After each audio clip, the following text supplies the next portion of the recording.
Maria Aparecida Picalho, eu sou médica geriatra e membro da Comissão de Inovação em Doença de Alzheimer e outras demências da SBGG. Estou aqui para falar para vocês hoje a respeito do tratamento após o diagnóstico da doença de Alzheimer, ou seja, da demência pela doença de Alzheimer, uma vez que nós sabemos que essa doença tem várias fases. Após o diagnóstico, é importante explicar ao paciente, aos familiares e orientá-los quais que são os cuidados a serem tomados a partir de então. É mais importante, inclusive, do que o próprio tratamento medicamentoso. Algumas vezes, esse paciente não vai ser possível começar um tratamento medicamentoso ou ele vai desenvolver até alguns efeitos colaterais aos medicamentos, mas os cuidados sempre vão ser necessários. Esse paciente, como nós sabemos, ele passa a ter mais dificuldade para a execução das suas tarefas do dia a dia e passa a ter necessidade de auxílio, né? Ou de alguém para fazer por eles. Então, é importante que as famílias tenham essa consciência, saibam que as alterações comportamentais, né? Perambulação, agitação, irritabilidade, podem acontecer, né? Alguns quadros depressivos mais graves e que a abordagem é necessária da forma correta, com tratamento medicamentoso e não medicamentoso. É importante estimular esse paciente para realizar atividades supervisionadas ou atividades que não levem a risco para ele e para outras pessoas, né?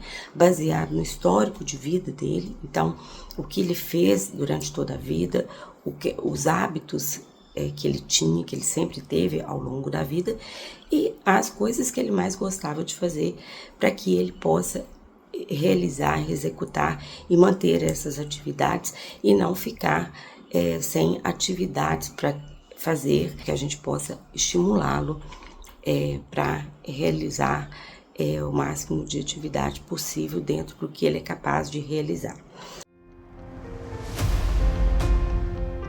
Além disso, com relação ao tratamento medicamentoso, nós temos medicações aprovadas hoje, né? Então, tem medicações que já estão aprovadas desde o começo do século, né?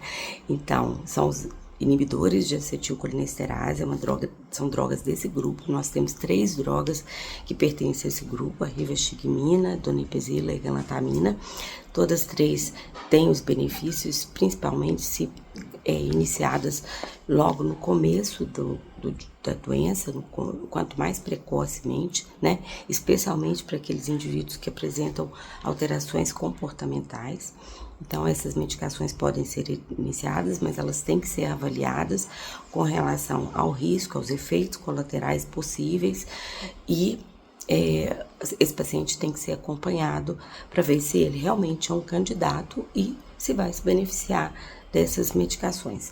Além disso, nós temos outro grupo de drogas, como a memantina, que são medicamentos que podem ser iniciados nas fases moderadas e avançadas da doença, podem ser mantidas durante essas fases da doença, da demência pela doença de Alzheimer. Mais recentemente, a Anvisa aprovou uma medicação, que é um anticorpo monoclonal contra uma proteína, né, relacionada à doença, que é uma medicação que tem suas indicações específicas, mas nos pacientes com quadros muito precoces da doença. Não é para todo mundo, é para um grupo restrito de pacientes e isso deve ser avaliado e discutido com o seu médico, né? O médico geriatra é o profissional capaz de entender as interações medicamentosas e saber qual que é o paciente que pode se beneficiar desse tipo de medicação.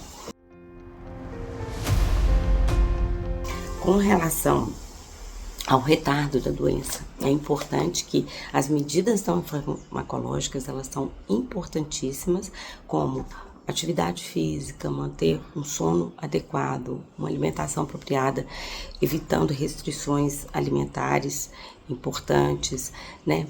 O tratamento das doenças de base, né? E evitar os hábitos de vida que são deletérios, né? Como o tabagismo, a ingesta excessiva de álcool, o uso de dispositivos para audição naqueles pacientes com hipoacusia, tratamento dos quadros depressivos.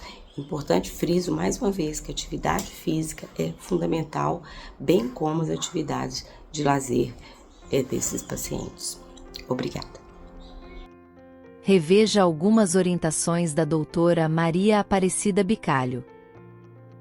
Após o diagnóstico de Alzheimer, é preciso orientar os familiares do paciente sobre a doença. É importante estimular o paciente a manter seus hábitos de vida. Medicamentos podem ajudar no tratamento, mas cada caso deve ser avaliado por um geriatra. Uma rotina saudável, com lazer e atividades físicas, ajuda a retardar o avanço da doença. Gostou das orientações? Você pode entrar em contato com a doutora Maria Aparecida Bicalho pelo Instagram da Sociedade Brasileira de Geriatria e Gerontologia, @SBGGOficial. E acompanhe diariamente as indicações de profissionais de saúde e bem-estar, comprometidos em compartilhar informações de qualidade, aqui, no Saúde em 3 Atos.